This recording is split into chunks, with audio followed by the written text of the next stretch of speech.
J'aimerais vous présenter un cadenas particulier de chez Multilock de la série NE12H.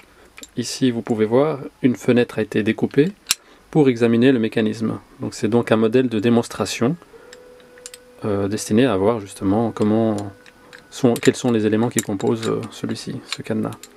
L'idée c'est que je n'avais pas de clé de ce cadenas, donc j'ai dû le crocheter pour pouvoir l'ouvrir comme ici. Et donc l'idée c'est d'utiliser le rotor d'un autre cadenas de la série G, toujours de chez Multilock, pour pouvoir l'incorporer ici et avec la clé adéquate évidemment.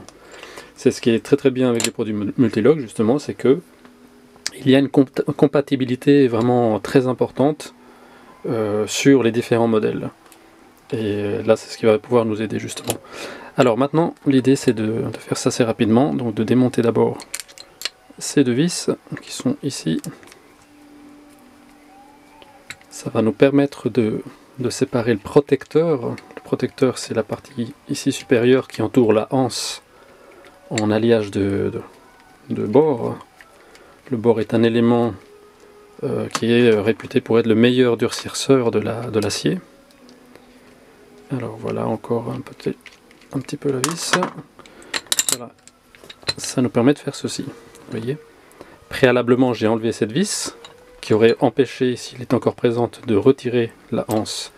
Maintenant je peux enlever une des billes ici présente, l'entraîneur, on va l'appeler comme ça, cet élément ici, et ce qui nous intéresse évidemment c'est le stator et le rotor. Ici encore à l'intérieur il y a la deuxième bille qui correspond à la deuxième partie de la anse. Et nous avons ici une protection anti-perçage au cas où on chercherait à le percer à travers le cache-poussière. Ça c'est un cache-poussière qui est très utile pour qu'il n'y ait pas de corps étranger qui rentre dans le rotor. Alors ici d'abord je dois enlever le clip. J'espère que ça va se faire assez rapidement.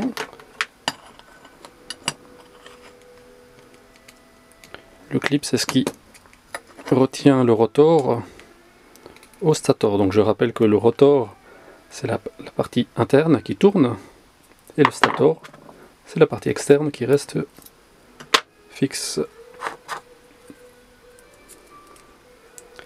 Alors à l'aide de ceci je peux enlever le rotor avec la combinaison précédente dont je n'ai pas la clé et qui en plus est un profil de clé réservé, c'est à dire que chaque pays a des clés différentes pour éviter justement, pour garantir une sécurité supplémentaire aux utilisateurs. Et donc maintenant je vais utiliser le corps, le rotor surtout, ce qui est à l'intérieur. Je le retire. À l'intérieur une autre combinaison qui correspond à ma clé, cette fois que j'ai. J'intercale. Ici je remets le clip.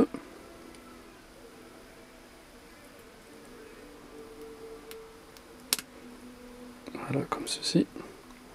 Autrement, au moment où j'enlèverai la clé, toutes les goupilles sauteraient dans tous les sens.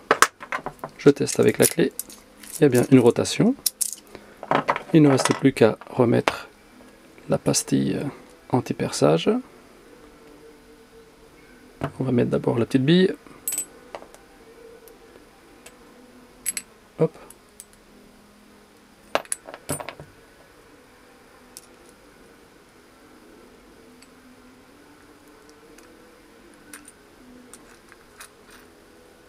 Là, ceci.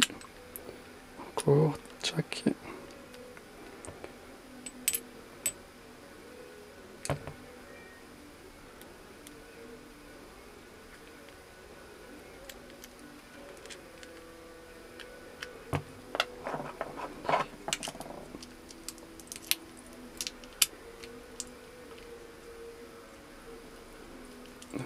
Voyons.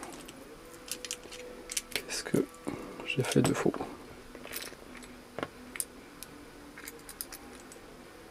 Ah bah oui, c'est que je l'ai verrouillé. Je l'ai verrouillé.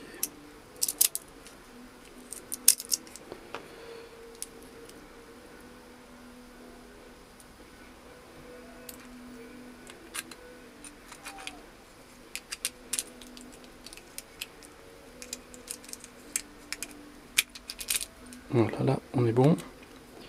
Je remets la bille ici.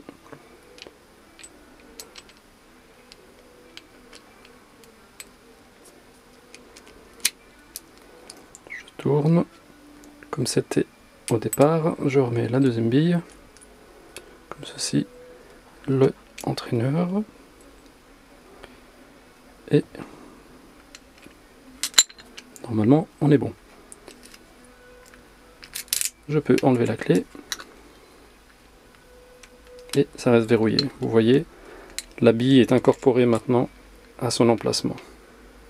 Les deux en fait, celle qu'on voit et celle qu'on ne voit pas. Je tourne, la bille peut aller dans son espace, ce qui me permet de retirer la anse. Donc je referme. Maintenant je peux remettre mes vis ici, ce que je ne vais pas faire parce que de toute manière je vais démonter à nouveau. Et deux vis ici et une dernière vis ici. Voilà. Et on vient me signaler que la vidéo se termine puisque quelqu'un vient me dire bonjour. Voilà. À bientôt.